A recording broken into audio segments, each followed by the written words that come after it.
तो मित्रों, बहुत बहुत अभिनंदन है आपका दिव्य सृजन में। प्रत्येक दिवस की भांति आज भी हम यह लाइव चर्चा का कार्यक्रम शुरू कर रहे हैं। और आज की लाइव चर्चा के कार्यक्रम का जो विषय है वह है, क्या देवी देवता कृपा करते हैं? यह बात सत्य है या झूठ है?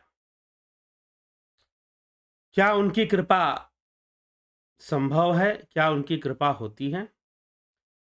तो आज इसी विषय पर हम चर्चा को आगे बढ़ाएंगे और इस विषय को समझने का प्रयास करेंगे। किसी ने प्रश्न किया है इस विषय पर, और प्रश्न है कि क्या देव जैसे कि अभी रामचरितमानस की चर्चा में देवी देवताओं की चर्चा आ रही थी, शिव जी, पार्वती जी, विष्णु जी, इंद्र आदि सभी देवी देवताओं की चर्चा आ ही रही थी। तो क्या देवी देवता की जो पूजा होती है उसका कोई लाभ मिलता है? क्या वो हम पर कृपा करते हैं? कुछ इस तरह का प्रश्न किसी ने किया कि इस विषय को थोड़ा समझाएं कि हमें देवी देवताओं से कृपा प्राप्त होती है या नहीं होती है। हम उनकी पूजा करें, उनका आराधना करें, उनकी भक्ति करें, तो हमें प्राप्त होगी कृपा या नहीं प्राप्त होगी कृपा? और जो हम चाहेंगे, जिस अनुष्ठान के लिए हम चाहेंगे, जिस विषय के लिए हम चाहेंगे, वो हमें मिलेगा कि नहीं मिलेगा? ठीक है? तो कुछ इस प्रकार का उनका प्रश्न था, कुछ इस प्रकार की उनकी जिज्ञासा थी। तो हम उस प्रश्न पर चर्चा करेंगे और समझने का प्रयास करेंगे कि कैसे देवी देवताओं की कृपा हम प्राप्त कर सकते हैं, या अगर वो कृपा करते ही नहीं है तो क्यों नहीं करते? तो फिर इतने सारे लोग जो भक्ति पूजा करते हैं, वो किस लिए करते हैं? जो भी भक्ति पूजा वो करते हैं, उसके पीछे करने का उनका उद्देश्य क्या होता है? यह सारी बातें फिर प्रश्न चिन्ह लग जाती हैं। तो ये समझ में आना चाहिए कि देवी देवताओं की पूजा से लाभ मिलता है, नहीं मिलता है, उनकी कृपा प्राप्त होती है कि नहीं होती है। ठीक है? तो यह प्रश्न ही उनका मुख्य प्रश्न है। तो कई लोगों के मन में ऐसा प्रश्न होता है कि देवी देवताओं की कृपा प्राप्त होती है कि नहीं होती है। तो चलिए इस विषय को हम पूरा करते हैं। आप जुड़े रहें, बने रहें। थोड़ा-सा आपको इंटरनेट का प्रॉब्लम दिखाई दे सकता है, लेकिन उससे घबराने की ज़रूरत नहीं है। आप साथ में जुड़े रहें, ठीक? सब ठीक हो जाएगा। कुछ थोड़ा फ्लक्चुएशन है कनेक्शन का, लेकिन आने वाले समय में वो ठीक हो जाएगा। चलिए, आप जुड़े रहेंगे तो आपको ठीक दिखाई देगा। आगे बढ़ते हैं। तो देवी देवताओं की जो कृपा है, देवी देवता हमारे ऊपर किस प्रकार से कृपा करते हैं, उनकी कृपा हमारे ऊपर होती है या नहीं होती है? पहली बात, एक लाइन में मैं इसका उत्तर देना चाहूँगा कि बिल्कुल देवी देवताओं की कृपा होती ही है। नहीं होने का प्रश्न नहीं उठता। देवी देवता आपके ऊपर कृपा करते ही करते हैं। तो अब प्रश्न ये उठता है कि देवी देवता अगर कृपा करते हैं, तो बहुत सारे लोगों की जो शिकायतें हैं कि भाई हमने तो पूजा की और हमारा नुकसान हो गया। अभी कुछ दिनों पहले एक भाई साहब ने मुझे फ़ोन कर कर कहा कि मेरे अकाउंट से लाख रुपए का घोटाला हो गया, किसी ने निकाल लिया, किसी ने मेरा पिन कोड पता कर लिया, और जो है पिन जो था एटीएम का शायद पता कर लिया। जो भी हो, पता कर कर एक साइबर क्राइम हो गया और पैसे मेरे अकाउंट से गायब हो गए, 1 लाख रुपए। मैं बहुत दुखी हूँ, मैं बहुत डिप्रेशन में हूँ, मैं भगवान कृष्ण की बहुत भक्ति करता हूँ, उनको देवता रूप में बहुत पूजता हूँ, लेकिन मेरे साथ ऐसा क्यों हुआ? कृष्ण ने मेरी रक्षा क्यों नहीं की? कृष्ण ने इस नुकसान को क्यों नहीं रोका? वो प्रकट होकर उनको रोकना चाहिए था। मैंने उनकी बहुत भक्ति की है। तो ऐसे इस प्रकार से व्यक्ति के मन में ऐसा प्रश्न उन्होंने रखा और फिर कहने लगे कि अब मैं नहीं मानता। ये तो आपका विषय है, ये तो समस्या ये है कि मानने के चक्कर में तो कभी पड़ो ही मत, जानने के चक्कर में पड़ो। विषय को जानो। अगर ईश्वर है तो उसे जानिए, मानने तक सीमित मत रहिए। मानने से पेट नहीं भरता किसी का। और जानने के लिए जो तपस्या करनी चाहिए, जानने के लिए जो ध्यान योग करना चाहिए, जानने के लिए जो साधना करनी चाहिए, वो कार्य करिए। वो तो आप कर नहीं रहे हैं। और मान लेते हैं कि भाई हाँ, चलो हम देवी देवता की पूजा करेंगे तो ये हो जाएगा। वो फलाने व्यक्ति ने सत्य बोला, झूठ बोला, वो वही जानता है। वो वही जानता है, लेकिन उसने ऐसा बोला ज़रूर, ठीक है? हो सकता है झूठ ही बोल रहा हो जानबूझकर, कुछ अपना नकारात्मक पक्ष रखने के लिए। चलिए, वो एक अलग बात है, लेकिन फिर भी इस विषय पर हमें समझने की आवश्यकता है, इस विषय पर चिंतन की आवश्यकता है, इस विषय पर अच्छे से चिंतन हम करेंगे, समझेंगे, तभी जाकर हम बहुत सारी गहराई की बातों को जान पाएँगे। कि कृपा होती है कि नहीं होती है? बिल्कुल कृपा होती है, 100% देवी-देवताओं की कृपा होती है। लेकिन अब आपको समझना ये है, 2 बातें इसमें समझनी है। समझना ये है कि कृपा क्या चीज़ है? और दूसरी बात कि देवी-देवता कौन-सी शक्तियाँ हैं? ये कौन से चीज़ है देवी-देवता? और उनकी पूजा किसे कहते हैं? पूजा क्या चीज़ है? किस प्रकार से है? तो इन बातों को जब तक क्लियर नहीं होगा, तब तक आपको ये नहीं समझ में आएगा। एक लाइन में मैं उत्तर तो दे दूँगा कि हाँ जी, 100% देवी-देवताओं की कृपा होती ही है। 100% होती है देवी-देवताओं की कृपा, इसमें ज़रा-सा भी कोई शक नहीं है। लेकिन आपको अब ये समझना ज़रूरी है कि कृपा किसे कहते हैं? देवी-देवता कौन हैं? और वो कौन-सा सिद्धांत है जिससे कि उनकी कृपा को प्राप्त किया जाता है? वो कौन-सा नियम है या कौन-सा कार्य है जिससे कि उनकी कृपा को प्राप्त किया जाता है? तो उनकी पूजा ही एक कार्य है।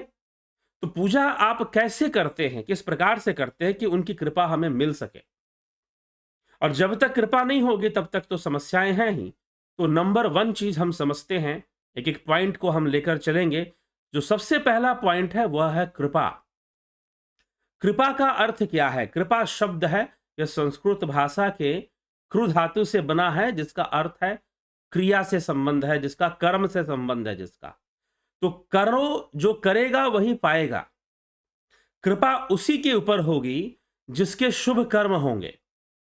जिसके शुभ कर्म होंगे, जिसने यजन किया होगा, जिसने पूजा की होगी, जिस भी देवी देवता की वो पूजा करता है, वो अगर उसने सही तरीके से पूजा की है, तो वो कृपा का पात्र बनेगा।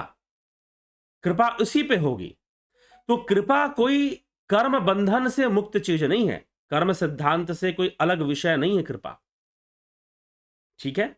कर्मों का फल तो मिलेगा ही मिलेगा, जीव को कर्मों का फल तो भोगना ही है, चाहे बुरे कर्म हो, चाहे अच्छे कर्म हो। अच्छे कर्म सुख रूप में आएंगे, धन, वैभव, यश, मान, सम्मान के रूप में आएंगे, और बुरे कर्म अपयश के रूप में, धन हानि के रूप में, संकट के रूप में बुरे कर्मों का फल हमारे जीवन में हमें प्राप्त होगा। तो कर्मों का फल तो आपको भोगना ही है, कर्मों के फल से आप नहीं बच सकते। तो कृपा भी कर्म का ही फल है। पहली बात तो आप ये गांठ बांध लो। कृपा कोई चमत्कार नहीं है। वैसे चमत्कार नामक कोई चीज नहीं होती। अगर जीवन में कोई आकस्मिक लाभ भी हो जाए, तो आपको लगेगा कि अरे चमत्कार कैसे हो गया, लेकिन यह कर्मों का ही फल है। आप कहीं पर जा रहे थे और एक्सीडेंट होने वाला था और आप उसमें बच गए। आपके आसपास के लोगों की हड्डियां टूट गई या फिर उनकी मृत्यु हुई, लेकिन आप बिल्कुल साबुत बच गए। तो आपने कहा कि भगवान की कृपा हो गई, परंतु शास्त्र कब मानेगा? मीमांसा शास्त्र आपको उत्तर देगा कि जी नहीं, यह भी आपके कर्मों का ही फल है, कोई गुरु ने नहीं कर दिया। अगर आपने गुरु बना लिया होगा तो आप सीधा अपने गुरु जी का ध्यान करेंगे, बोलेंगे गुरु जी ने कर दिया। जी नहीं, यह संयोग है कि आपने गुरु बना के रखा है, और उस संयोग से जो कर्म का फल मिलना था वो कर्म का फल मिला है, ना कि कोई चमत्कार हो गया है। मीमांसा आपको ऐसा उत्तर देगा, क्योंकि यह विषय देवी देवताओं का विषय, क्योंकि मीमांसा शास्त्र कर्म सिद्धांत को मानता है, कर्म कांड सिद्धांत को रखता है, प्रस्तुत करता है, कर्म कांड के सिद्धांत को हमें समझाता है, और देवी देवताओं की पूजा को मानता है, लेकिन सत्ता कर्म की ही मानता है। देवी देवताओं की सत्ता नहीं मानता, देवी देवताओं सत्ता कर्म की ही मानता है, कर्म की ही सत्ता है, और कर्म से ही सारे सुख दुख लोगों को प्राप्त होते हैं, और कर्म का ही अनुसंधान करना चाहिए। मीमांसा के अनुसार कौन सा कर्म करें, ना करें, क्या करना उचित है, क्या नहीं करना उचित है। अच्छे कर्म करो, शुभ कर्मों को करो, उचित कर्मों को करो। अगर तुमसे निषिद्ध कर्म हो जाए तो उनका प्रायश्चित करो।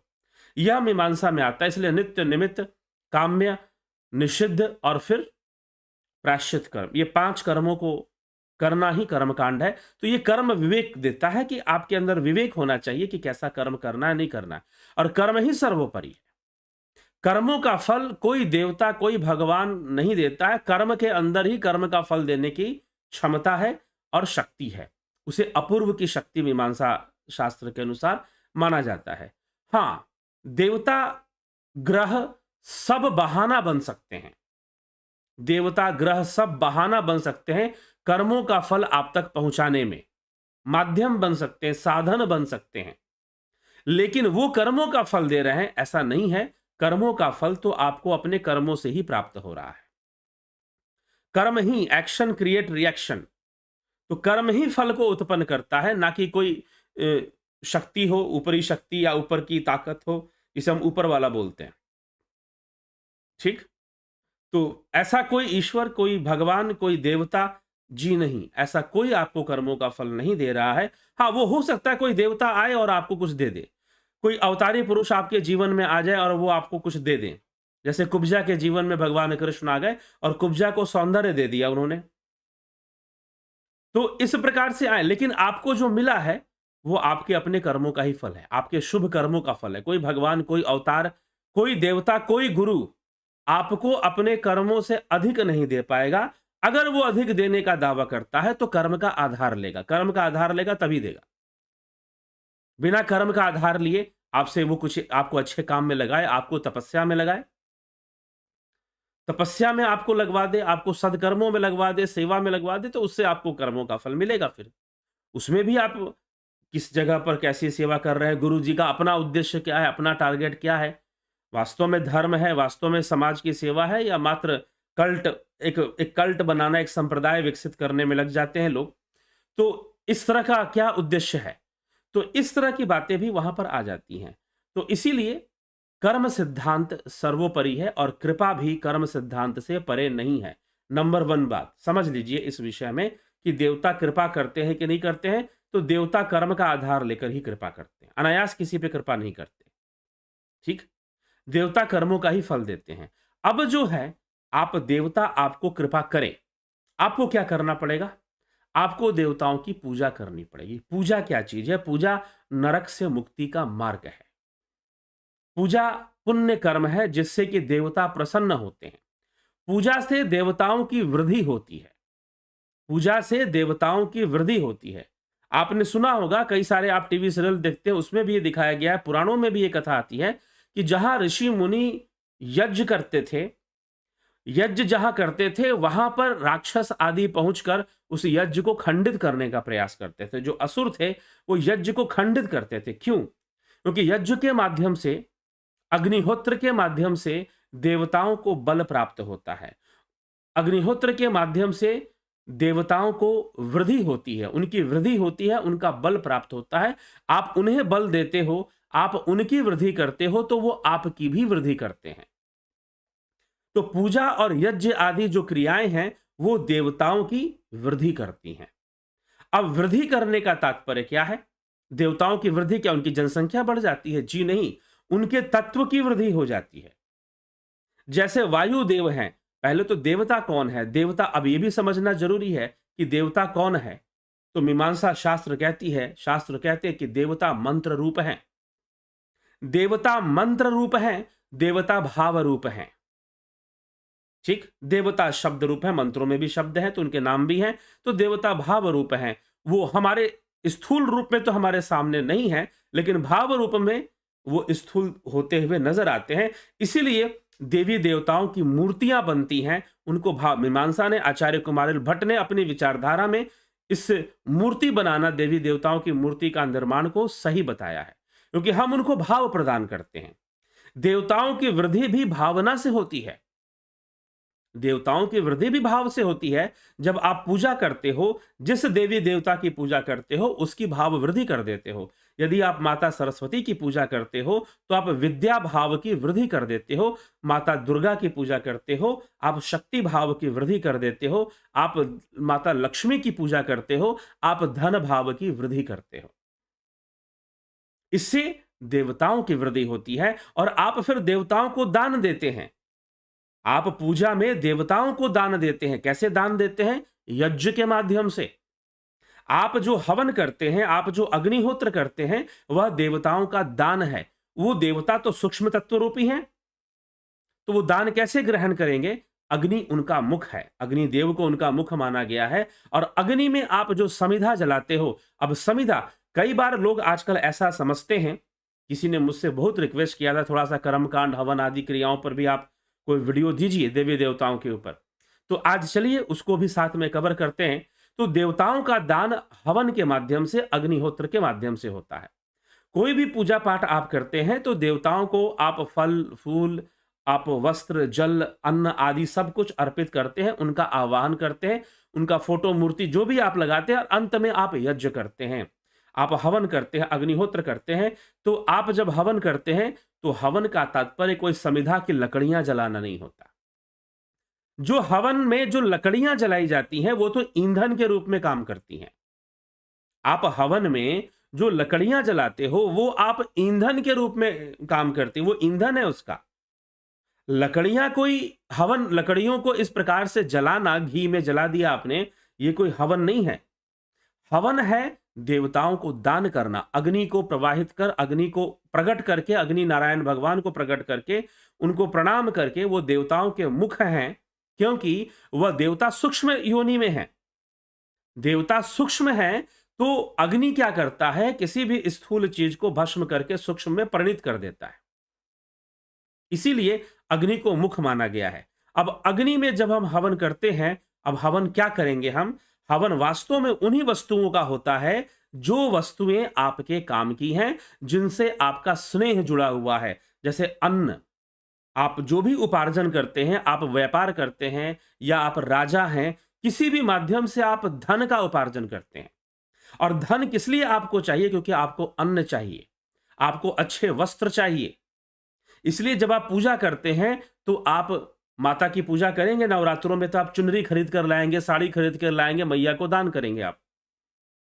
ठीक है, कोई ना कोई उसको पहनेगा, वो एक अलग बात है, आपको नहीं पता, आपने दान किया है। अब जो है, जब हवन होगा उसमें भी आप हवन जब करेंगे तो आप काले तिल का प्रयोग सबसे जरूरी बताया जाता है। और काले तिल का हवन करना राहु केतु शांति का भी एक साधन होता है।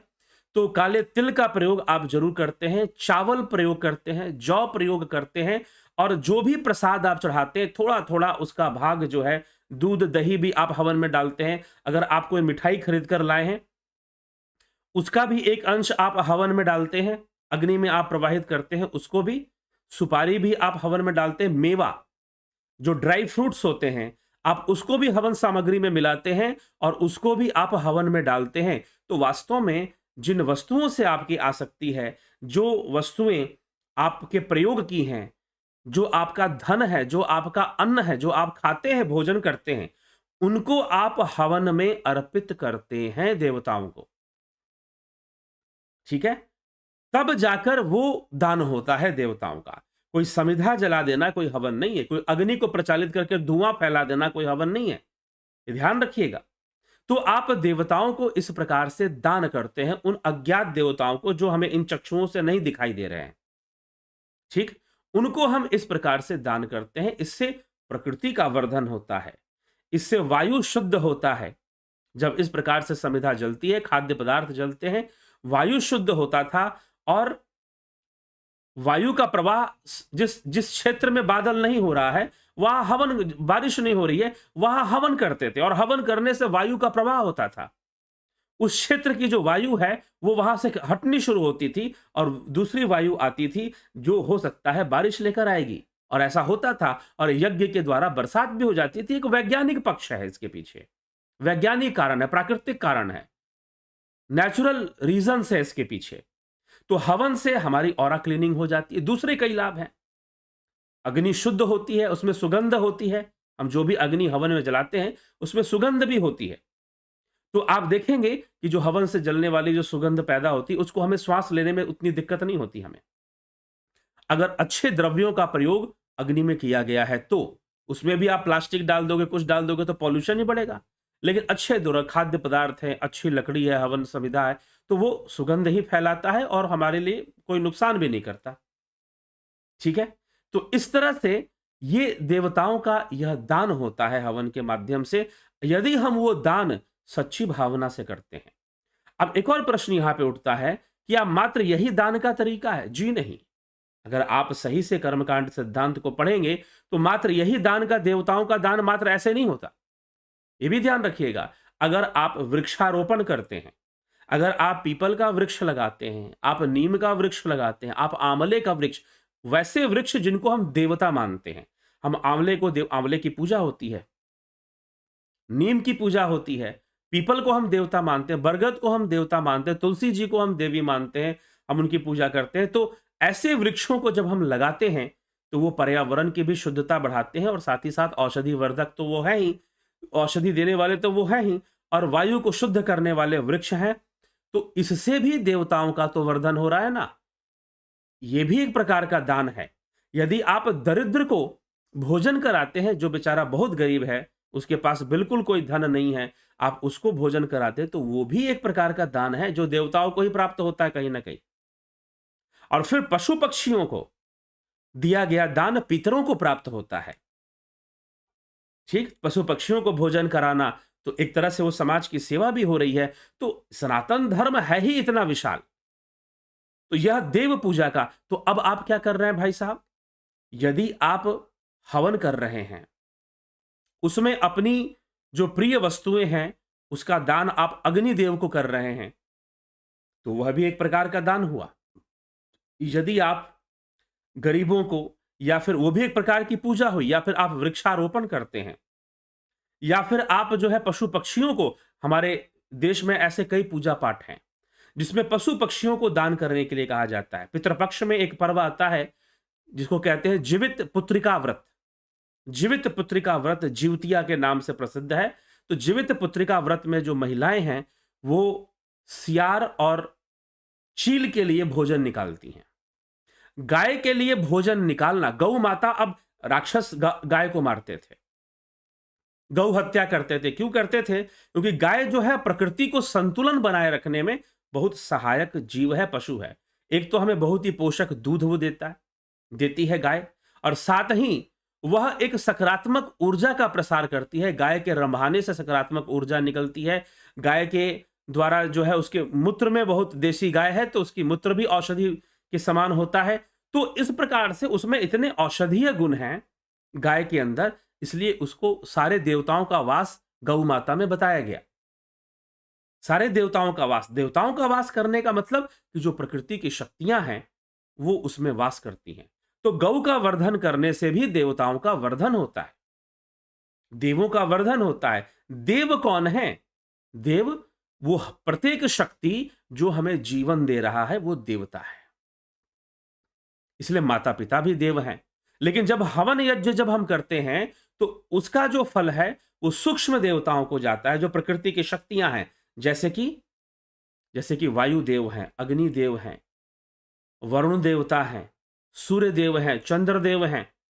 इन देवताओं को प्राप्त होता है। और जो भावना, अग्नि से भावना का प्रसार होता है, अग्नि किसी भी चीज को फैला देती है।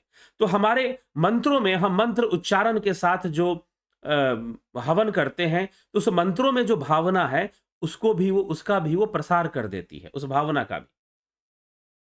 इसलिए कई ऋषि मुनि या कई सिद्ध पुरुष जो होते थे वो हमेशा धुनी जलाया करते थे, अपने पास धुनी जलाकर रखते थे। तो इसलिए उनका हवन हमेशा ही चलता रहता था एक तरह से। तो इस प्रकार की परंपरा भी साधुओं में, संतों में और कई सिद्धों में ऐसी देखी गई है। धुनी जलाकर रखना, हमेशा ही एक अग्निकुंड जलाकर रखना अपने नजदीक, जहां उनका वास होता था, जहां वो रहते थे। तो इस प्रकार की परंपरा भी नजर आती है। तो ये एक प्रकार का देवताओं को दान करना, अपने शुभ कर्मों से, हवन यज्ञ आदि एक विशेष क्रियाएं हैं जिससे कि देवताओं का दान होता है। लेकिन दूसरे भी कई क्रियाएं हैं, जैसे कि वृक्षारोपण आप करते हैं तो उससे भी देवों का दान होता है, बुद्ध देव का दान होता है उससे, और दूसरे कई देवता उससे प्रसन्न होते हैं, माता पृथ्वी प्रसन्न होती है। तो हम पूजा और यज्ञ हवन के माध्यम से प्रकृति को संतुलित करते हैं। और जो असुर हैं उन्हें संतुलन पसंद नहीं है, उन्हें तो असंतुलन चाहिए, उन्हें बैलेंस नहीं चाहिए, उनको असंतुलन चाहिए। तो असंतुलन फैलाने के लिए कुछ ना कुछ करेंगे, इसलिए वो गौ हत्या करेंगे। इसलिए ऋषि मुनि जब यज्ञ करते हैं तो उसको जाकर वो नष्ट कर देते हैं, जो ऋषि मुनि है। उनके जो असुर लोग हैं, ऋषि मुनियों के यज्ञ को नष्ट करते हैं, क्योंकि उससे देवताओं को बल मिलता है, देवताओं की शक्ति का वर्धन होता है। और असुर नहीं चाहते। देवता संतुलित शक्ति है और असुर असंतुलित शक्ति है। तो एक नेगेटिव फोर्स काम करती है। जब भी आप जो है संतुलन बनाने की कोशिश करते हो तो एक नेगेटिव फोर्स काम करती है। तो वैसे ही जब आप इस भावना से, सही समझ से, सही समझ रखकर आप जब पूजा करते हैं, दान पुण्य करते हैं, तो नरक से मुक्ति का मार्ग आपका प्रशस्त होता है। आप ऐसे कर्मों से देवताओं की वृद्धि करते हैं और देवता आपकी वृद्धि करते हैं। जब देवता आपकी वृद्धि करेंगे तो उसे कही जाएगी कृपा, उसे कही जाएगी कृपा। लेकिन आप किसी ना किसी चमत्कार के चक्कर में रहते हो कि हमारे साथ कोई चमत्कार हो जाए, अचानक से हमारे साथ कोई ना कोई चमत्कार हो जाए, ऐसी भावना लेकर आप कहीं ना कहीं फंसे रहते हैं। कहीं ना कहीं आप ऐसी भावना में उलझे रहते हैं कि कोई चमत्कार हो जाए फट से। तो यह कोई चमत्कार होना कोई कृपा नहीं है। और फिर आप जब मूर्ख बनने के लिए तैयार होते हैं तो बहुत सारे लोग सोचते हैं कि भाई इतने सारे लोग मूर्ख बनने के लिए तैयार है, तो चलो इनको मूर्ख बना देते हैं। फिर कोई गुरुजी बनकर खड़ा हो जाता है जो आपको मूर्ख बनाने के लिए, आप बन जाओ चेले, समर्पित हो जाओ गुरुजी के प्रति। बहुत सारी चीजें चलनी फिर शुरू हो जाती हैं।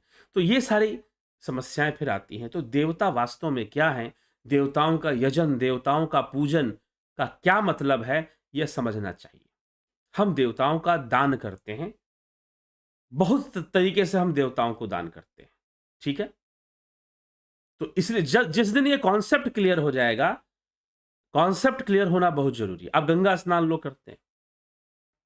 अब अगर यदि आप गंगा स्नान करते हैं, गंगा जी की पवित्रता को आप बनाए रखना चाहते हैं, तो उनकी सफाई, उनमें गंदगी ना जाए, उनकी सफाई भी हो, और आप उसमें चाहते हैं कि हम उसका हमेशा लाभ उठाते रहें, तो हाँ, अग्नि प्रज्वलित करके उनकी आरती उतारना, यह सब तो एक भावनात्मक क्रिया है। लेकिन साथ ही साथ स्वच्छता का ध्यान रखना। इसलिए देवता वहीं वास करते हैं जहां स्वच्छता होती है, जहां संतुलन होता है, वहां देवताओं का वास होता है।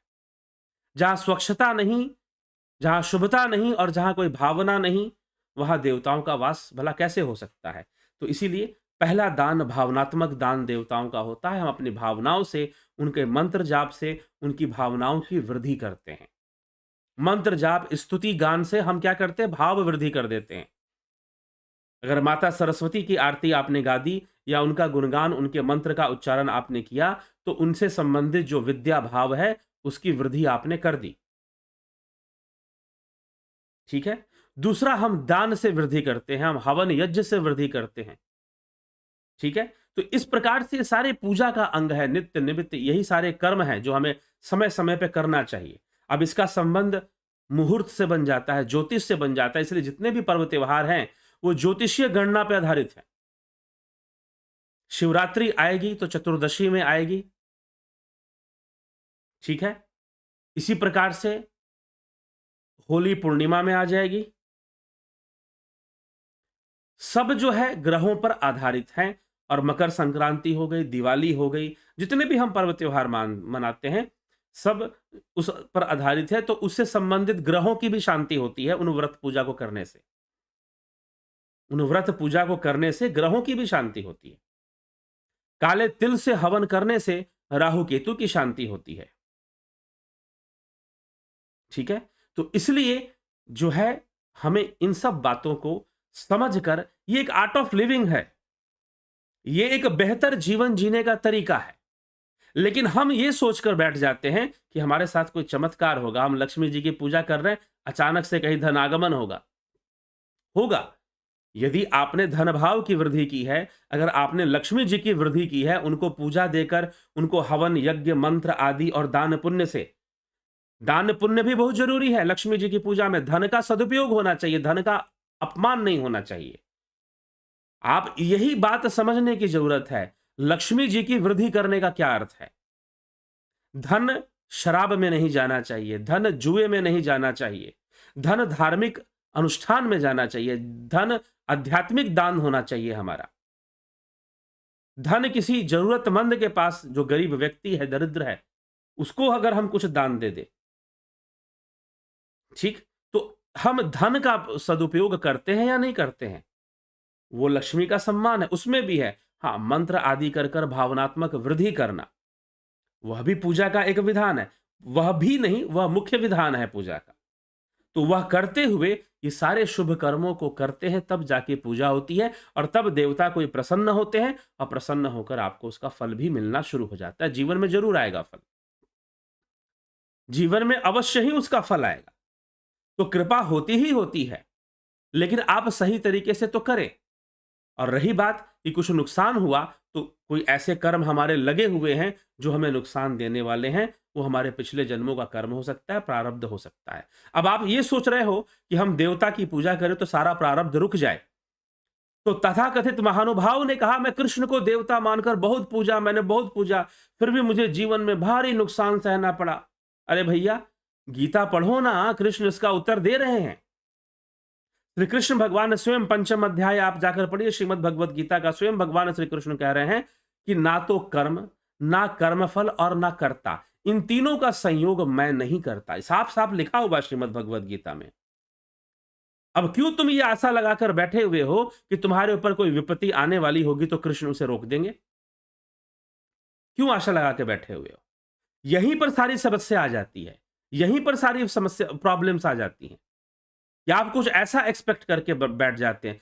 इसीलिए मीमांसा कहता है, कर्म करो भैया, कर्म करो। तुम्हारे कर्म ही तुम्हारे दुखों का नाश करेंगे। ठीक है?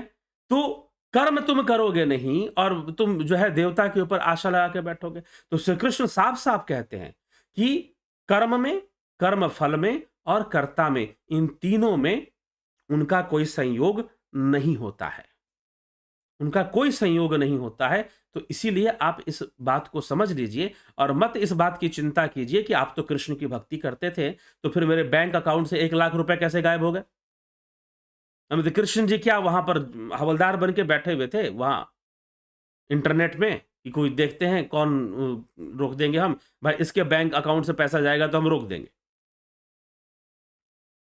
समझने की जरूरत है। हाँ, अगर आप चाहते हैं कि ऐसा हो जाए तो उस लेवल की भक्ति संपूर्ण निर्भरता लाइए। फिर भक्तिम प्रेक्ष रघुपुंगव निर्भराम में हनुमान जी निर्भरा भक्ति मांगते हैं। रामचरितमानस में चर्चा आती है सुंदरकांड में। निर्भरा भक्ति मांगते, मुझे निर्भरा भक्ति दे दीजिए, मैं संसार से कोई मतलब नहीं रखना चाहता, मेरा आप ही से सिर्फ मतलब हो, आप ही पे। तो कुछ इस तरह की बात आती है। लेकिन आपने ये समझ कर बैठ गए आप कि भाई मैं तो कृष्ण की पूजा करता हूं, उनका गुणगान करता हूं, उनका नाम कीर्तन करता रहता हूं हमेशा उनका, तो वो सब कुछ रोक देंगे। जी नहीं, कर्मों का फल तो जीवन में आएगा। कर्मों का फल तो जीवन में आएगा ही आएगा, नहीं आने का प्रश्न नहीं उठता। ठीक है, चाहे कोई भी हो, आए हैं सो जाएंगे, राजा रंग फकीर, एक सिंहासन चढ़ी चले, एक बंधे जंजीर। आप अपनी सच्ची भावना से पूजा कीजिए। अग्निहोत्र, हवन आदि सारे पूजा पाठ, ध्यान योग करते हैं। ध्यान योग तो सबसे श्रेष्ठ चीज है ही, लेकिन इसका मतलब ये नहीं कि आप जो देव पूजा है उसे आप नहीं कर सकते ना। भगवान कृष्ण ने इसी विषय को तो समझाया है गीता में। अपने सांसारिक जीवन को संतुलित रखने के लिए, सांसारिक जीवन में अभी आप समाधि में लीन नहीं हो पाए हैं, तो सांसारिक जीवन के संतुलन के लिए देव पूजा सही है, लेकिन देव पूजा से ईश्वर की प्राप्ति नहीं होती, देव पूजा से मोक्ष की प्राप्ति नहीं होती। ये बात भगवान कृष्ण ने समझाई है। यही भगवान कृष्ण, कोई मेरी प्राप्ति देव पूजा से नहीं कर लेगा। कोई देव पूजा से कोई कितनी भी पूजा कर ले, मेरी प्राप्ति उससे नहीं होने वाली है। ये कृष्ण ये गीता में कहते हैं। लेकिन देव पूजा से जो दूसरे पुण्य बनने वाले हैं और उन पुण्य कर्मों का जो फल मिलेगा वो तो रहेगा, इसमें कोई संशय नहीं है। तो देव पूजा उस परिप्रेक्ष्य में, उस दृष्टिकोण से देव पूजा कहीं भी गलत नहीं है। अग्निहोत्र करना कहीं भी गलत नहीं है, या यज्ञ आदि क्रियाएं करना देवताओं की वृद्धि हेतु यज्ञ आदि क्रियाएं की जाती थी मंत्र उच्चारण से, तो वो करना कहीं भी गलत नहीं है। वो करना ही चाहिए, अपने सांसारिक जीवन के लिए करना चाहिए। ठीक है, संसार में एक संतुलन बना रहे, संसार में भी हमारी एक पवित्रता, शुद्धता और संतुलन बना रहे, उसके लिए ये यज्ञ आदि क्रियाएं करनी चाहिए। कृष्ण भी कहते हैं, आदि गुरु शंकराचार्य ने भी व्यवहारिकता में देवताओं की सत्ता को स्वीकार किया है। व्यवहारिकता में देवताओं की सत्ता को स्वीकार किया है उन्होंने। और एक साधारण मनुष्य उसी तरीके से आगे बढ़ेगा अपने भक्ति और मार्ग पर, अपने योग के मार्ग पर।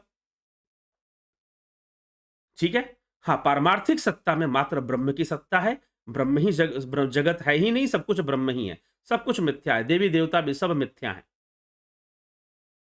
ठीक? लेकिन इन आंखों से देख रहे हो, इन मुंह से बोल रहे हो, और तुम्हारी सीमा अगर इंद्रियों तक है, इंद्रियों तक अगर तुम्हारी सीमा है, तो फिर कहां तक तुम देख पाओगे? क्योंकि तुम तो एक सीमा में देख रहे हो ना, सीमित है। ये जो प्रकाश की दुनिया है, ये सीमित है, एक दायरे तक है बस।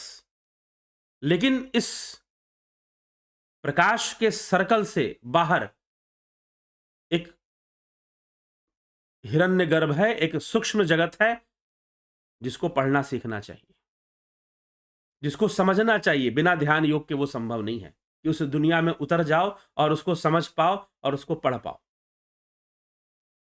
ठीक है? तो वह, इसीलिए उसे भगवान ने अव्यक्त लोक कहा है। उस अव्यक्त का भी परम अव्यक्त है परमात्मा, उस अव्यक्त का भी परम अव्यक्त है परमात्मा, परम धाम।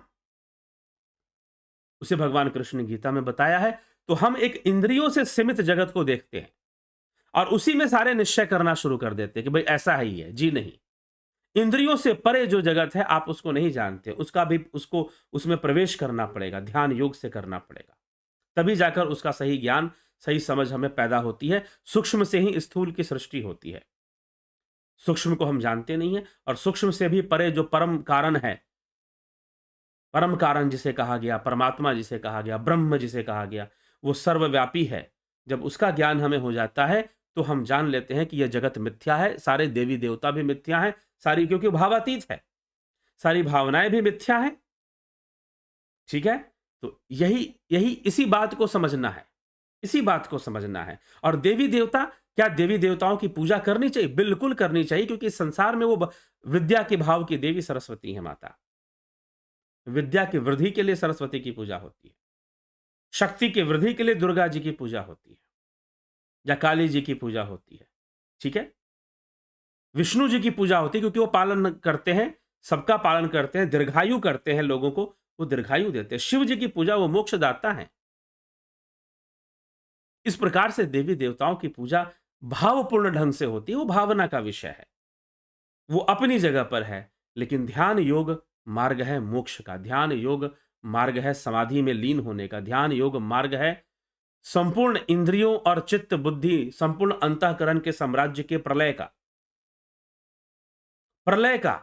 एक बहुत सारे लोग आजकल कुछ संस्थाएं हैं जो अपने अनुयायियों को सिर्फ प्रलय का ही भय दिखाती हैं। अभी रूस और यूक्रेन में युद्ध शुरू हुआ तो उन्होंने अपने, देखो प्रलय होने वाला है, सब कुछ खत्म होने वाला है, तुम हमसे जुड़े रहना, तुम गुरु जी से, बाबा जी से जुड़े रहना,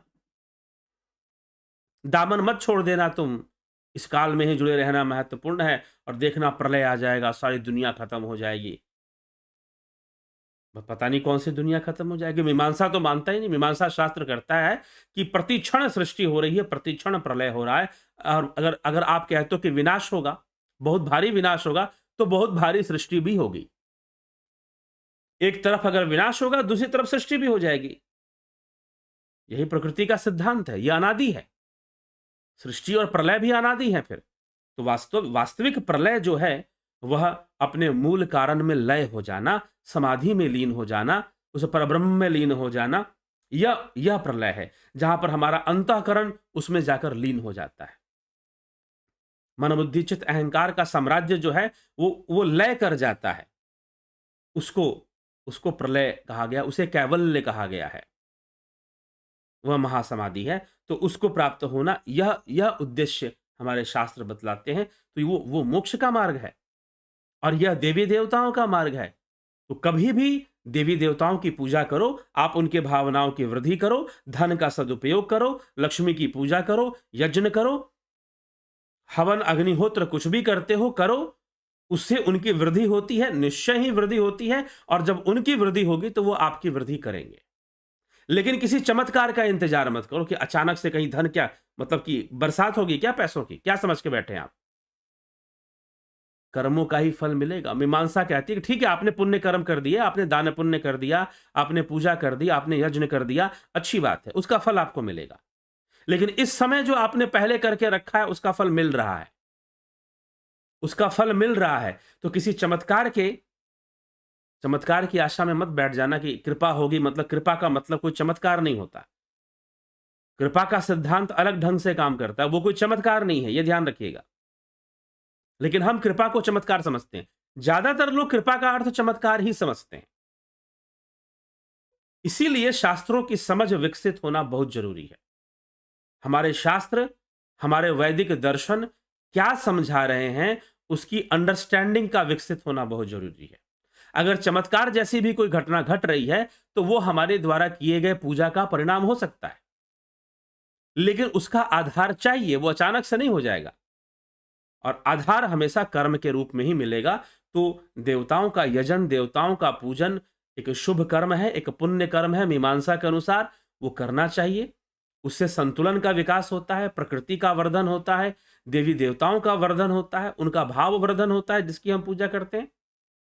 और उस भाव वर्धन वर्धन से, उनकी वृद्धि से हमारी वृद्धि होती है। वो देवता हमारी वृद्धि करते हैं, वो देवता फिर हमारी वृद्धि करते हैं, हमारा विकास करते हैं। तो ऐसी शुद्ध भावना रखकर यदि आप देवताओं का यजन करते हैं, पूजन करते हैं, तो कृपा भी प्राप्त होती है। लेकिन किसी चमत्कार की आशा में मत रहिए कि कोई अचानक से कुछ हो जाएगा, अचानक से कुछ घटित हो जाएगा, जी नहीं। लेकिन फिर भी कई लोगों के जीवन में चमत्कार जैसी घटनाएं घटती हैं, तो वो भी अगर घट रही है, तो वो भी आपके पुण्य, आपके यजन पूजन, आपकी तपस्या का ही फल है, आपके कर्मों का ही फल है वो। इस विचारधारा को गांठ बांध लेना चाहिए और भली भांति समझ लेना चाहिए। संशय इस विषय में नहीं करना चाहिए। ठीक है जिज्ञासुओं? तो ऐसी सोच समझ रखकर यदि आप पूजा पाठ भी करते हैं, यज्ञ आदि क्रियाएं भी करते हैं, तो उसमें दिक्कत क्या है? और ऐसी सोच समझ रखकर ही पूजा पाठ करना चाहिए, ना कि आप कोई जीवन में चमत्कार हो जाएगा। इसलिए जो सत्पुरुष हैं, जीवन में कितना भी नुकसान हो, वो अपनी पूजा नहीं छोड़ते। अगर वो अग्निहोत्र करते हैं या कुछ यज्ञ करते हैं, तो वो करते ही करते हैं, वो अपना कर्म करते रहते हैं। क्योंकि उनको पता है कि मैं आज जो भी देवताओं को दान कर रहा हूं या जो वृद्धि कर रहा हूं देवताओं की, वो सब मुझे मिलने वाला है। इसलिए हमारे संस्कृति में अतिथि देवो भव कहा गया। कोई अतिथि आपके यहाँ आ जाए, कुछ मांगने आ जाए, तो जो भी आपसे संभव है उसको दे दो। वो भी देवताओं का ही एक दान है, इसलिए अतिथि देवो। माता पिता को भी देव कहा गया। संपूर्ण कंप्लीट जो लाइफ सपोर्टिंग सिस्टम है, इस प्रकृति के अंदर जितनी भी तत्व, जितनी भी चीजें हमें जीवन देने वाली, उसमें हमारे माता पिता भी हैं, हमारे गुरुजन भी हैं, हमारे शिक्षक भी हैं। तो वो सब के सब देवता की कैटेगरी में आते हैं, वो सब के सब देवता कहलाते हैं। लेकिन देवता को आप परमात्मा मत समझ लो, बस इतना ध्यान रखना। देवता को आप ब्रह्म मत समझ लो। ठीक? देवता हमारे संसार को, हमारे जीवन को संतुलित करने में सहायक होते हैं। तो जितनी भी प्रकृति की शक्तियां हैं, उनको देवता समझना चाहिए। उनको देवता कहा ही गया है, कहा ही गया है। तो इसीलिए तभी तो नीम की पूजा, नदियों की पूजा, पर्वतों की पूजा क्यों देवता रूप में होती है? तो देवता का कॉन्सेप्ट अलग है। जो इस चीज का प्रचार किया गया, अरे भाई हिंदू लोग तो बहुत सारे भगवान को मानते हैं, इनके लिए तो नीम भी भगवान हो गया, उसकी भी पूजा कर। समझो तो पूजा का अर्थ क्या है और देवता का अर्थ। ये बातें तो समझ में आई नहीं आज तक। और तुमने पूजा को समझ लिया कि भाई ईश्वर से मिलन या ब्रह्म से मिलन, जी नहीं। पूजा नरक से मुक्ति का मार्ग है। पूजा पुण्य को बढ़ाने का रास्ता है, पुण्य वृद्धि होती है पूजा से। पूजा से मोक्ष नहीं होता, यह ध्यान रखिएगा। पूजा से समाधि नहीं होती, पूजा से कोई ब्रह्मलीन नहीं होता। पूजा तो पुण्य को बढ़ाने का रास्ता है, नरक से मुक्ति का मार्ग है। मतलब नरक से मुक्ति का मार्ग दुखों से, कष्टों से, क्लेशों से मुक्ति का मार्ग है। ठीक? तो ये चीज है, पूजा कर्म सिद्धांत के अंतर्गत आती है। तो अब कई बार लोग कहेंगे, अब मैंने ऐसे गुरुओं को देखा है जो अपने शिष्यों को समझाते हैं कि सारी पूजा पाठ बंद कर दो, एकमात्र ध्यान ही पूजा है। गुरु जी ने जो मंत्र दिया है, गुरु जी ने जो ध्यान विधि सिखाई है, वही पूजा है। अरे भैया, ध्यान अलग चीज है, पूजा अलग चीज है। सीधी सी बात। अगर समझ में आती है तो समझ लो। ध्यान एक अलग विषय है। भगवान कृष्ण यही विषय गीता में गीता थॉरली लोग पढ़ते नहीं है। और जितनी भी संस्थाएं हैं जो गीता पे प्रवचन करती हैं, अपनी स्वार्थ से, अपनी मर्जी से गीता के श्लोक चुरा लेते हैं और उसी की बढ़ा चढ़ाकर व्याख्या कर देंगे। अब किसी की रुचि तो है नहीं कि हम पहले श्लोक से आखिरी श्लोक तक पूरी गीता पढ़ें और एक एक श्लोक पर चिंतन करें कि कैसे कैसे जो संवाद है, कृष्ण अर्जुन संवाद कैसे कैसे आगे बढ़ रहा है, कैसे कैसे अर्जुन प्रश्न कर रहा है, किन किन बातों पे प्रश्न कर रहा है और कृष्ण क्या क्या समझा रहे हैं। अगर थॉरो अध्ययन होता तो फिर समस्या ही नहीं होती। लेकिन हाँ, हमने अरे ये गुरुजी तो गीता समझा रहे हैं। वो गीता की बात समझा रहे हैं कि अपनी बात समझा रहे हैं, आप पकड़ ही नहीं पाते। और संस्कृत का नाम सुनते ही अरे ये तो कठिन भाषा है और काम का भी नहीं है। इससे कोई नौकरी-चाकरी तो लगनी नहीं है। ठीक है, लेकिन कठिन नहीं है। कम से कम अंग्रेजी से ज़्यादा आसान है। एक भारतीय व्यक्ति को जो भारतीय संस्कार संस्कार में जिसका जन्म हुआ है, उसके लिए संस्कृत सीखना ज़्यादा आसान रहेगा हमेशा।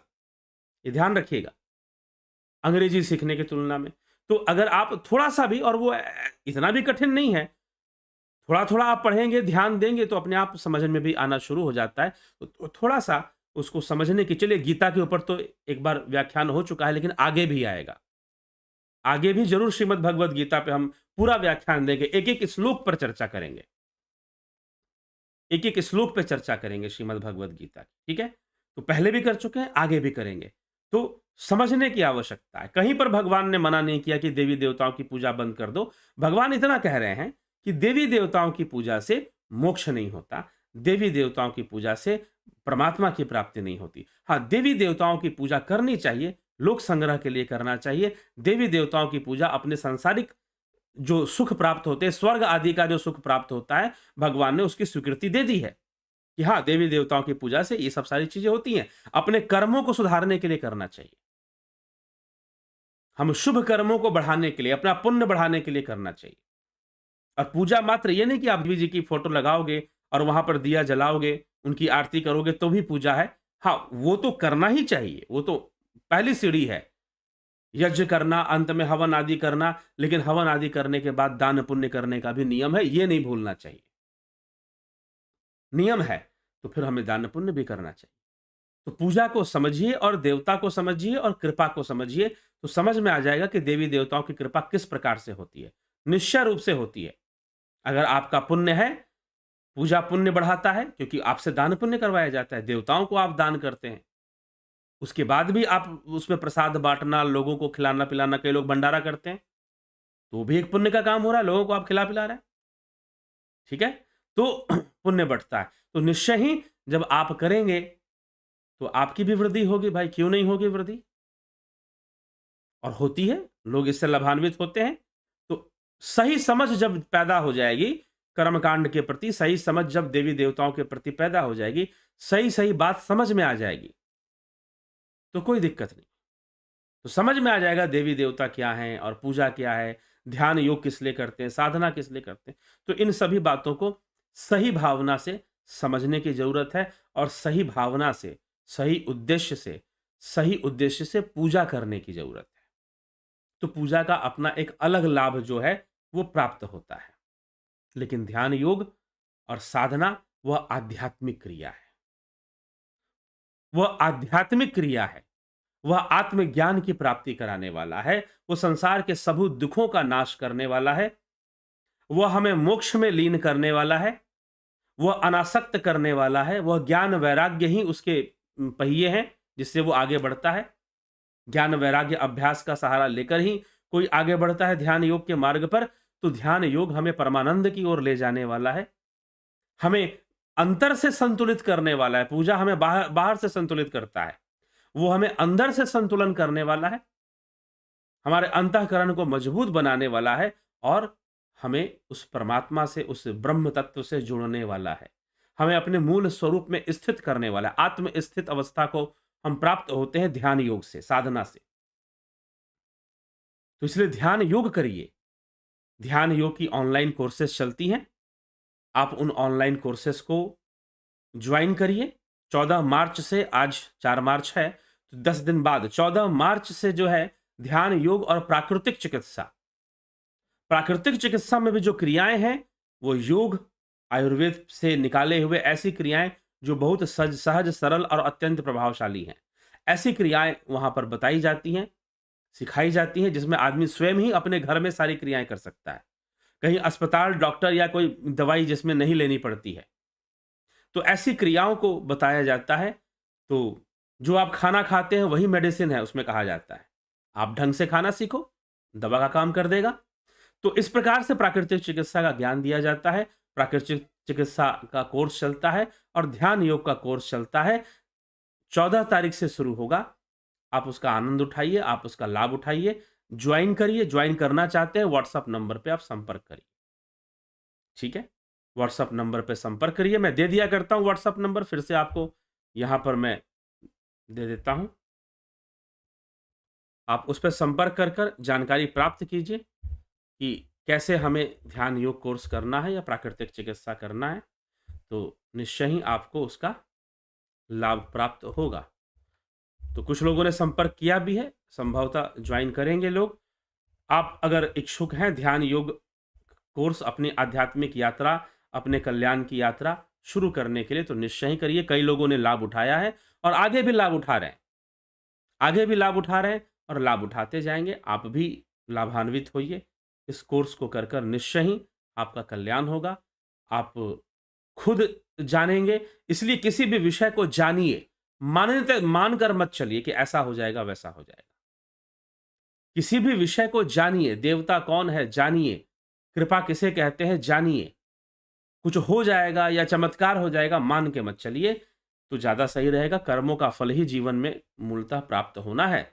और जो ईश्वर, जिसे परमात्मा बोलते हैं, जिसे हम कृष्ण बोलते हैं, वो कृष्ण, वो परमात्मा आपके कर्म, कर्मफल और कर्ता के बीच में कोई हस्तक्षेप नहीं करता।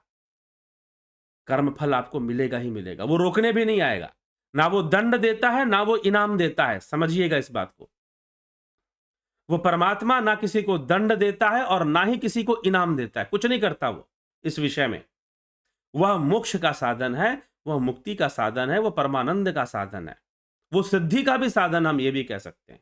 लेकिन वह किसी को दंड और इनाम देने नहीं आता है, किसी के कर्म फल में हस्तक्षेप नहीं करता।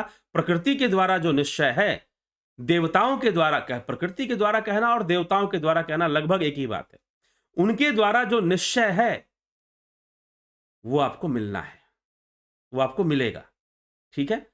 और पूजा, देवताओं की पूजा पुण्य कर्म को बढ़ाने वाली है, तो निश्चय ही उसका भी फल आपको मिलेगा। और प्रायश्चित कर्म कर लेने से, तपस्या आदि, व्रत आदि कर लेने से, प्रायश्चित कर लेने से हमारे कई कष्ट दूर हो जाते हैं, क्योंकि उसमें हम स्वयं को कष्ट देना शुरू कर देते हैं। तो हमारे कई कष्ट दूर होते हैं, कर्मों के फल दूर, बुरे कर्मों के फल खत्म होते हैं। तो इन सभी गूढ़ रहस्य की बातें हैं, इनको समझ लेंगे तो किसी चमत्कार की प्रतीक्षा हम नहीं करेंगे। कर्म में विश्वास करेंगे, अपना कर्म करो, अच्छे से करो, पुण्य भी करो, दान पुण्य करो। अपने धन का सम्मान करना चाहते हो तो आध्यात्मिक धार्मिक अनुष्ठान में अपना धन लगाओ, आध्यात्मिक कार्य में लगाओ, तो निश्चय ही उस देवी प्रसन्न होती हैं और वो हमें जो है निश्चय ही उसकी वृद्धि करती हैं, और बहुत सारे ग्रह दोष भी शांत हो जाते हैं इन सब क्रियाओं से। तो यही सब सारा विषय है। आगे भी ऐसे कई बीच बीच में विषय आते रहेंगे। रामचरितमानस पे चर्चा आगे बढ़ रही है, मिलेगी, लेकिन जो समसामयिक विषय और जो लोगों के मन में संशय और बहुत तरह की बातें होती हैं, उनको लेकर भी कई बार वीडियोस, तो ये काफ़ी दिन से ये प्रश्न किया गया था, काफ़ी दिन हो गए इस पर एक व्याख्यान करना था। तो मैंने देखा कि ये तो राममानस की चर्चा तो बहुत लंबी चलने वाली है। अभी तो बालकांड में ही हम हैं और उसके आगे बहुत कुछ लंबा चलेगा, 3-4 महीने शायद निकलेगा इस चर्चा में। तो हम उसको सुनेंगे, लेकिन बीच-बीच में ऐसे जो विषय हैं, जिसको लेकर कई बार लोग बहुत संशयग्रस्त रहते हैं और किसी चमत्कार की कृपा को वो चमत्कार समझते हैं कि कहीं से कुछ हो जाएगा, इस चक्कर में रहते हैं। जी नहीं, इसको समझ लेना है, कृपा के विषय को, पूजा के विषय को, देवताओं के विषय को, और उस ढंग से यजन पूजन जो भी आपको करना है आप करिए। जो ध्यान योग करिए वो ज्ञान यज्ञ है। भगवान कृष्ण ने ज्ञान यज्ञ में कर्मों की आहुति मानी है। ध्यान योग के द्वारा ज्ञान यज्ञ होता है। ध्यान योग में बैठना ज्ञान यज्ञ है। यथे धांसी समिधोर अग्नि भस्मसात कुरते अर्जुन, ज्ञान अग्नि सर्व कर्माणि भस्मसात कुरते तथा। ये अर्जुन, जिस प्रकार से हवन अग्नि में समिधा भस्म होती है, उसी प्रकार से ज्ञान अग्नि में जो घट के भीतर जो प्रणव साधना से प्रकट होता है, जो प्रणव ध्यान से प्रकट होता है, उस प्रणव में, उस प्रणव अग्नि में, उसी ज्ञान अग्नि में कर्म जो है जलकर भस्म होते हैं। हम कर्मों से निजात पाते हैं, हम मोक्ष की ओर गमन करते हैं, हम मोक्ष की ओर आगे बढ़ जाते हैं फिर ध्यान योग के माध्यम से। और जो हमारे बुरे कर्म हो, चाहे बंधन बनाने वाले, पाप पुण्य दोनों ही बंधन है। कर्म सिद्धांत कहता है पाप पुण्य दोनों ही बंधन है। पाप जो है कटीली लोहे के कटीले लोहे के जो बनते हैं, कटीले लोहे की जो तारें होती हैं उनका बंधन है, तारों का बंधन है। कटीले लोहे के तारों का बंधन पाप है जो चुभता भी है, तो कष्ट पहुंचाता है। और जो पुण्य है वो सोने के महल जैसा बंधन है, सोने के कमरे जैसा बंधन है, जिस बंधन में रावण रहता था। तो दोनों ही बंधन है।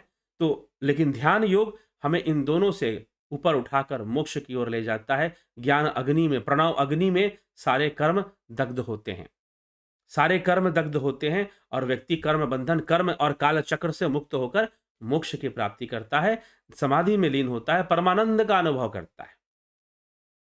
ठीक है, तो इन सब बातों को समझना चाहिए। ये सब ध्यान योग से संभव है, इसलिए ध्यान योग का कोर्स ज्वाइन कर कर आप जीवन को बेहतर बनाइए। वास्तव में हम मोक्ष प्राप्त कर लेंगे, हमें सिद्धि हो जाएगी, ये सब बहुत दूर की बातें हैं।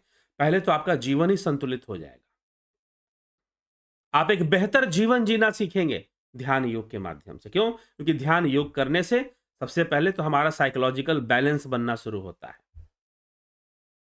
मन के विकार पहले जाते हैं उससे, मन के विकार जाने से शरीर के विकार भी ठीक होते हैं। इसलिए ध्यान योग अनिवार्य है।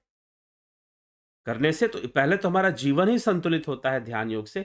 देवता भी प्रसन्न होते हैं ध्यान योगियों से, साधना करने वाले तपस्वी ऋषि मुनियों से। वो भी उनके सामने सिर झुकाते हैं फिर, उनको पता है कि इनके माध्यम से हमें हमारी वृद्धि होगी, तो वो देवता ऋषि मुनियों के सामने भी सिर झुकाते हैं फिर। तो देवता भी हमारे सामने झुकते हैं। ध्यान योग में वो शक्ति है। तो यह प्रकृति भी हमारा सम्मान करती है और ध्यान योग इसलिए हमें करना चाहिए। हम एक अच्छा जीवन जीना सीखते हैं, एक संतुलित जीवन जीना, एक मेंटल बैलेंस, साइकोलॉजिकल बैलेंस, विचारों का संतुलन। और ये नहीं रहेगा तो जीवन अशांत होगा। धन हो, पैसा हो, महल हो, गाड़ी हो, सब हो, मानसिक अशांति आपको ज्यादा कष्ट पहुंचाएगी। सब कुछ रहते हुए भी कुछ ना होने का भान करा देगी। इसीलिए ये सारी चीजें विचारणीय है। विचार कर कर, विषयों को सही से समझकर इसका लाभ उठाइए और करिए। पूजा करना है करिए, दान पुण्य करना है करिए। चलिए ठीक है, आगे बढ़ते हैं, आपके टिप्पणियों को देखते हैं। कमलेश खैरनर जी, स्मिता सावंत जी, अशोक श्रीवास जी, जय श्री राम। ध्यान योग से तत्वज्ञान मिलने वाले कोई पूर्ण गुरु बोला जाता है, वही हमारे इष्ट देव होते हैं। चलिए जी ठीक है, ध्यान योग से तत्व ज्ञान मिलने वाले को पूर्ण गुरु, ऐसे तो वेदांत शास्त्र के अद्वैत ने तो आत्मा को ही पूर्ण गुरु माना है। ठीक, आत्मा को ही पूर्ण गुरु माना है, क्योंकि सारी प्रेरणा वहीं से मिलती है, सब कुछ वहीं से आता है। एक बार विवेक चूड़ामणि पढ़िए, विवेक चूड़ामणि का अध्ययन कीजिए, आदि गुरु शंकराचार्य ने जो लिखा है, फिर समझ में इस विषय का आएगा। ठीक, तो और ध्यान योग होगा तो तत्व ज्ञान भी होगा, क्यों नहीं होगा। विक्रम सिंह जी,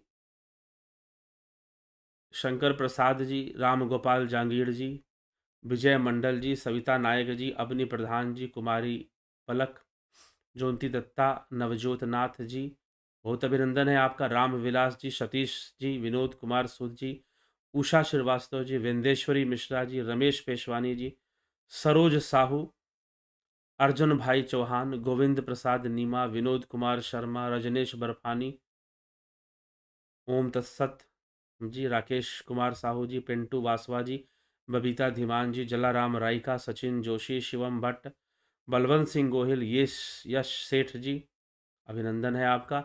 AK त्यागी जी, संजय घाघरे जी, बीकू कुचाड़िया जी, गंभीर शाह जी, अंजू श्रीवास्तवा जी, बिमला शाह जी, राजू पाल जी, हरीश डंगवाल जी, गणेश पवार, बिसलाल बहादुर सिंह जी, कल्पना जी पगड़ी जी, आदित्य खास, सीताराम माली, रूपलाल विश्वकर्मा जी, माधुरी कोल्हे जी, अभिनंदन है। सीताराम माली जी, विष्णु चंद्र मौर्य, वीरेंद्र मिश्रा, राम विलास जी, ज्ञान आनंद जी, संतोष देवी, पंकज सोनी, नवज्योतिनाथ, राकेश चंद्र शर्मा, मिथिलेश सिंह, राम प्रकाश जी, योगेंद्र पंडित जी, गौरव सिंह जी, विक्रम सिंह जी, मनीष जादव जी, राधे कृष्ण सीताराम, राम विलास जी।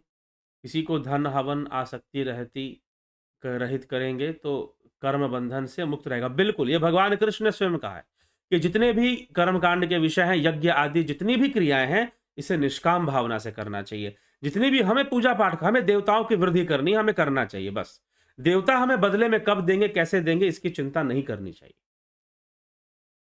बिल्कुल सही कहा आपने कि अनासक्त, आसक्ति से रहित होकर यज्ञ आदि, हवन आदि सारे ये कर्म करने चाहिए, सारे दान पुण्य ऐसे ही करने चाहिए। हम देवताओं को देंगे, देवता हमें बदले में मिलेगा कि नहीं मिलेगा, इसकी चिंता किए बिना करना चाहिए।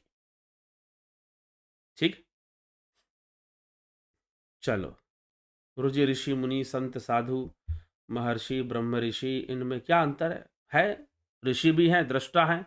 महर्षि हो गए तो वो कुछ ज्यादा बड़े दृष्टा हो गए, ब्रह्म ऋषि हो गए तो ब्रह्म दृष्टा हो गए। ठीक है? मुनि हो गए जो चिंतन मनन करने वाले मुनि हैं, वो मेडिटेशन ध्यान करने वाले मुनि हो गए। संत शब्द तो बहुत बाद में विकसित हुआ। ठीक है? तो संत है। साधु जो साधना कर रहा है वो साधु है, जो अपने आप को साधने वाला ही साधु है। जो अपने आप को साध ही नहीं रहा तो वो साधु कैसे? ठीक? वही साधु परिपक्व हो गया, लोक कल्याण करता है तो संत कहलाता है।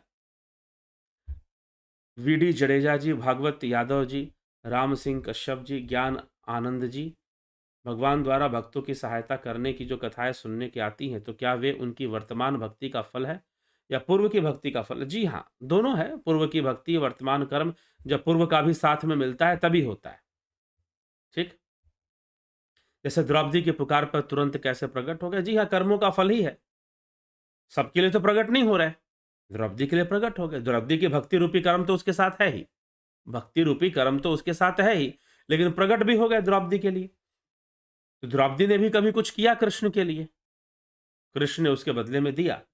राकेश कुमार साहू, हवन करने के लिए पंडित जी जरूरी हैं, या हम, अगर आप पूरी शुद्धता बनाते हुए, सही खान पान और सही शरीर की शुद्धता बनाते हुए हवन करते हैं तो कोई दिक्कत नहीं, कर सकते। हाँ, विशेष अनुष्ठानों में कुछ विशेष, जैसे अंत्येष्टि क्रिया है, अंत्येष्टि संस्कार है, या फिर विवाह संस्कार है, विवाह हो रहा है, उपनयन संस्कार, कुछ ऐसी क्रियाओं में वहां आप पुरोहित को बुलाइए। ठीक है? बाकी जो दैनिक पूजा पाठ आप जो कुछ भी करते हैं उसमें अग्निहोत्र आदि करते हैं, वो करिए आप, उसके लिए किसने मना किया? हाँ, लेकिन आपको अगर खुद से करना है तो थोड़ी सी अपनी शुद्धता भी वैसी बनाइए तो और अच्छा रहेगा। चंद्रदेव को प्रसन्न कैसे करें?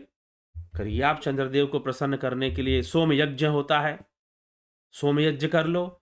नहीं तो फिर चंद्रदेव को प्रसन्न करने के लिए बहुत सारे उपाय बताए जाते हैं, करिए आप। चंद्रदेव के तत्व का दान करिए, प्रसन्न हो जाएंगे। कई क्रियाएं हैं, शिव की पूजा करो, शिवरात्रि का व्रत करो, उससे चंद्रदेव, क्योंकि चंद्र उनके मस्तक पर हैं। ऐसा ये अलग विषय हो गया, ये ज्योतिष का विषय आपने यहाँ पर ले आया। ठीक है? तो अभी हम उसकी गहराई में नहीं जा सकते, तो फिर एक अलग चर्चा करनी पड़ेगी, पूरी बातों को समझना पड़ेगा कि ग्रहों का शांति कैसे होती है, क्या करने से होती है, कौन से कर्म करने पड़ते हैं, समझना पड़ेगा, उसका कॉन्सेप्ट क्लियर करना पड़ेगा।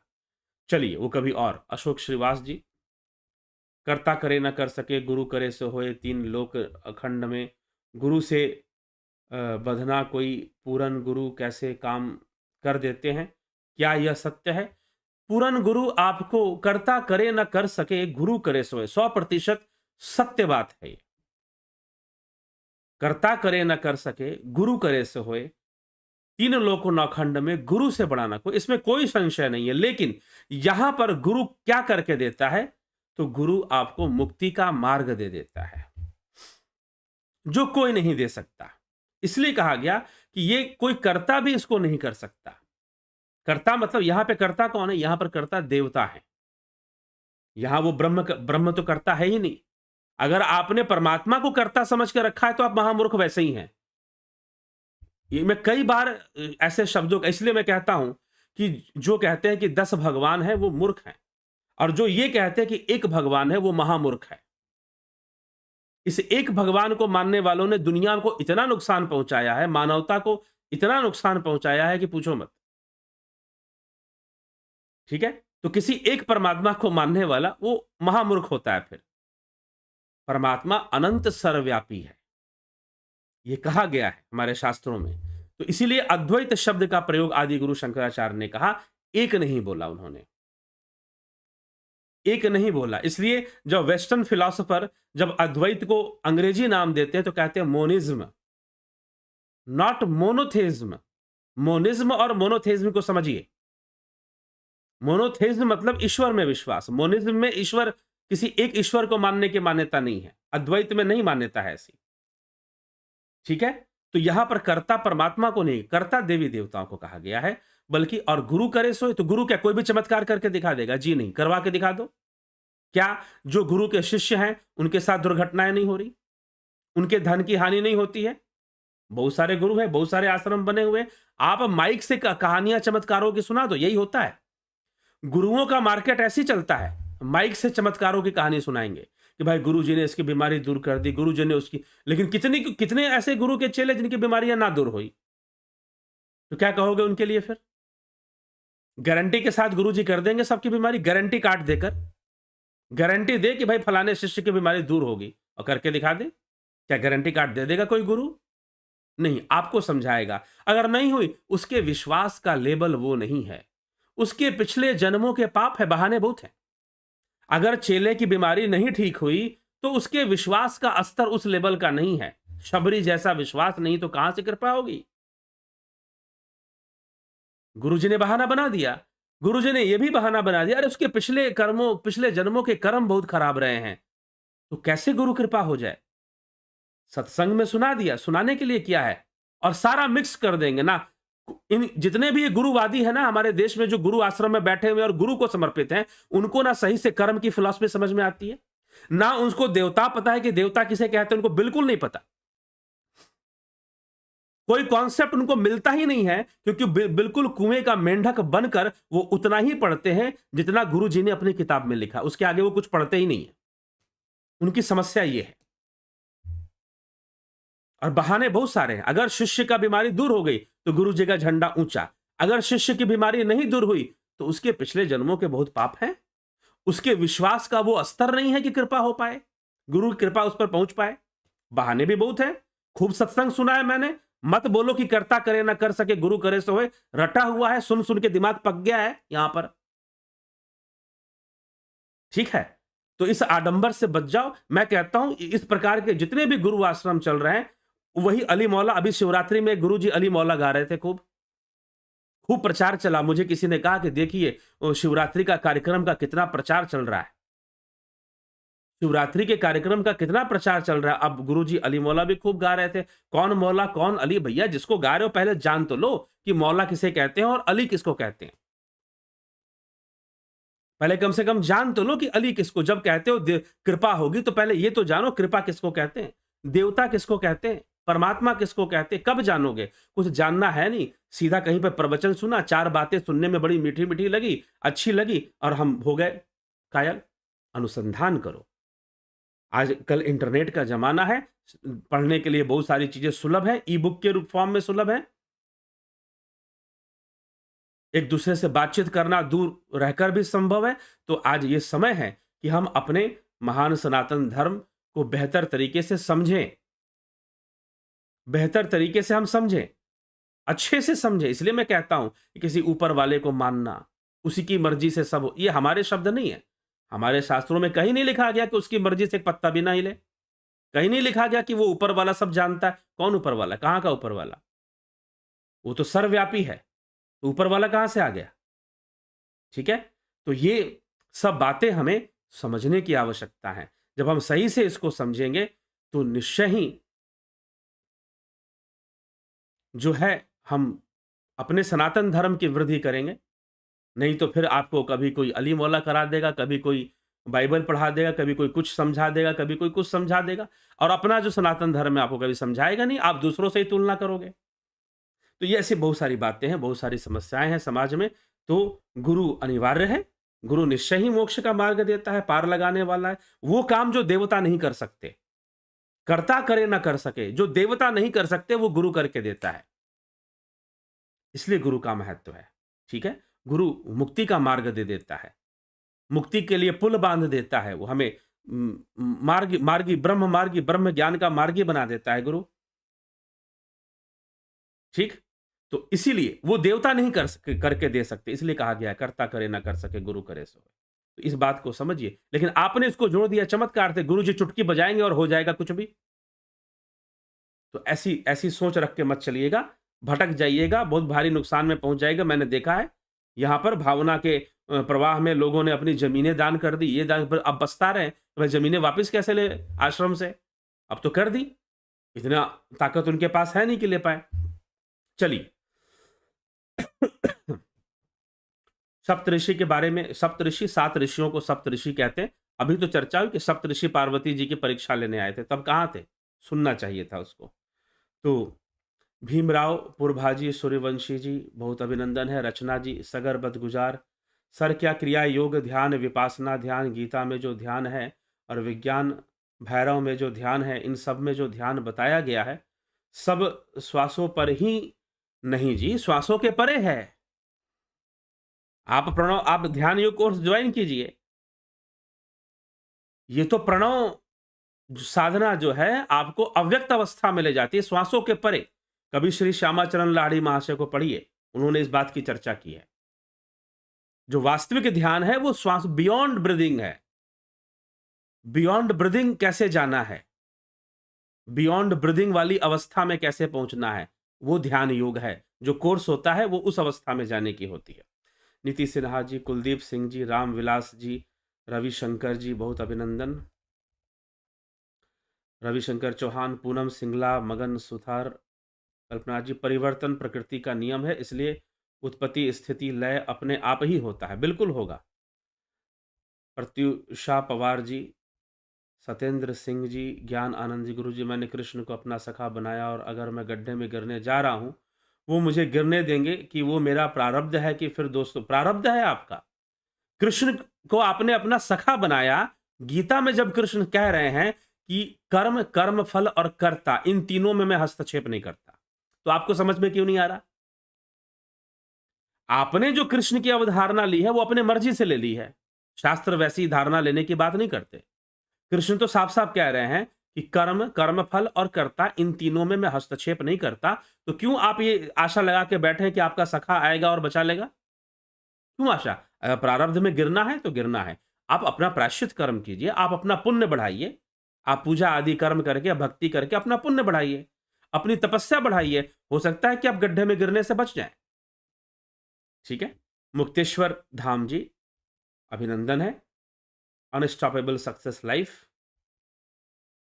अभिनंदन है। जयेश पटेल जी, वैम्पायर गेमिंग, गुरुजी कृष्ण भगवान कहते कि तुम कर्म करते रहो, फल की इच्छा मत करो, फल देने वाला मैं हूं ना। ये नहीं कहा कि मैं हूं। ये किसने कहा कि वो फल देंगे? भगवान ने ये कब कहा कि मैं फल दूंगा? जी नहीं। ठीक, तो ऐसा नहीं समझना चाहिए। कर्मण्यवाधिकारस्ते मा फलेषु कदाचन। हे अर्जुन, कर्मण्यवाधिकारस्ते, तेरा कर्म मात्र में अधिकार है, फल में कदाचित नहीं, कदाचन, कदाचित तेरा अधिकार नहीं है। लेकिन कृष्ण ने यह नहीं कहा कि मैं फल दूंगा, नेवर। ध्यान रखिएगा, कृष्ण किसी को कर्मों का फल नहीं देते। यह प्रकृति ही कर्म करवाती है, प्रकृति ही कर्मों का फल देती है। तीसरा अध्याय श्रीमद् भगवद गीता। गीता को लेकर और कृष्ण को लेकर इतना कंफ्यूजन है, इतना कंफ्यूजन है कि पूछिए मत। इसलिए मुझे लगता है कि अगर चैनल पर सिर्फ गीता की ही बार बार रिपीटेडली व्याख्या करें तो भी शायद कितने लोग समझ पाए। और मुझे गीता को समझने में कितने वर्ष लगे हैं, क्योंकि मैं भी कहीं ना कहीं गुरुओं की व्याख्या ही ढूंढता रहता था कि फलाने गुरुजी गीता के बारे में क्या समझा रहे गीता। लेकिन एक समय मेरा यह मोह भंग हो गया कि नहीं, अब बिल्कुल गीता का शाब्दिक अर्थ निकालेंगे, थोड़ा संस्कृत का ज्ञान बढ़ाएंगे। कोई रुचि नहीं थी संस्कृत भाषा में, लेकिन थोड़ा थोड़ा बढ़ाते गए, ज्ञान बढ़ाते गए, और एक एक श्लोक पढ़ेंगे। कहीं से कोई गुरुजी ने सुना दिया, रट्टा मारने वाला काम नहीं। एक एक श्लोक पढ़ेंगे और एक एक श्लोक पढ़कर समझेंगे कि कहा क्या जा रहा है, लिखा क्या जा रहा है। ठीक है, तब इसीलिए गीता और कृष्ण को लेकर इतना, कृष्ण काहे तुमको गड्ढा से बचाने आएंगे? भाई नहीं आएंगे, मत इसकी चिंता करो। तुम अपने कर्म को मजबूत करो, अपने आप को कर्मवान बनाओ और मजबूत बनो। ठीक है, चलिए।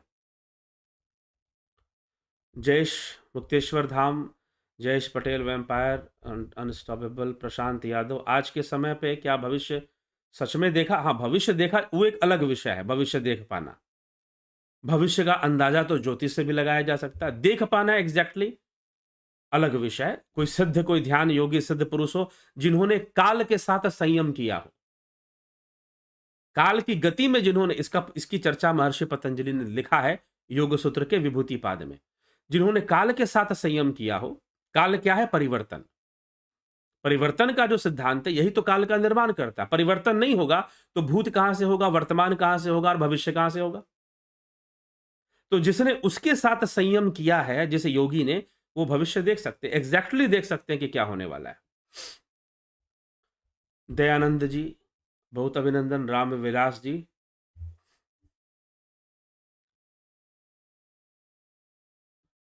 गुरुजी कौन गुरुकुल अच्छा है अभी बचा? मुझे इसका पता नहीं है कि कौन गुरुकुल अच्छा बचा है, नहीं बचा है। आप ढूंढिए, अनुसंधान कीजिए अपना। आपको अगर गुरुकुल ही ढूंढना है तो देवता तो कृपा करते हैं, सत्य है, इस चर्चा हो चुकी। दिव्य दृष्टि किसकी खुलती है? ध्यान योग से खुलती है।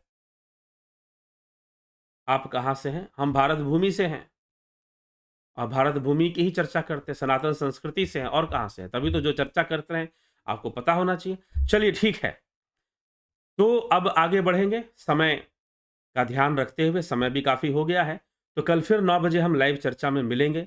मानस की चर्चा आगे बढ़ रही है तो उसी का कोई विषय होगा, और भी कोई दूसरा विषय भी हो सकता है, लेकिन फिलहाल हम उसी विषय को आगे बढ़ा रहे हैं तो संभवतः उसी विषय पर चर्चा होगी।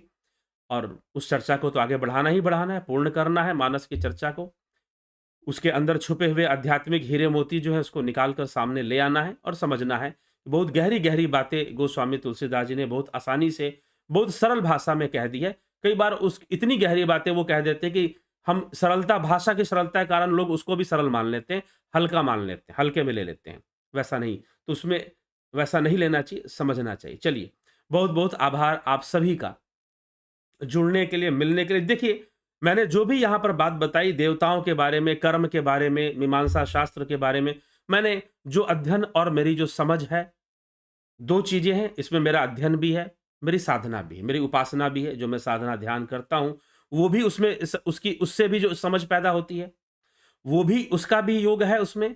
मेरे अध्ययन का भी योग है उसमें, और कुछ प्रारब्ध का भी मेरा योग है, तभी मैं कर पा रहा हूँ कुछ। तो ये सब सारा योग बन कर ही मैं आपको यहाँ पर कुछ बता पा रहा हूँ।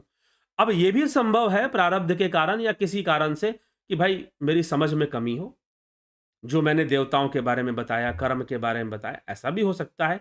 मुझसे कुछ गलती भी हो सकती है। अगर आपको लगे कि भाई मैं कुछ गलत बोल रहा हूँ, तो आप जो है जुबान है फिसल जाती है, आप ऐसा समझ लीजिएगा, या मेरे कुछ कर्म खराब होंगे। मूसो कवन कुटिल खल खामी, गोस्वामी तुलसीदास जी लिखते हैं। तो कुछ आप ऐसा ही समझ लीजिएगा और ऐसा समझकर क्षमा कर दीजिएगा।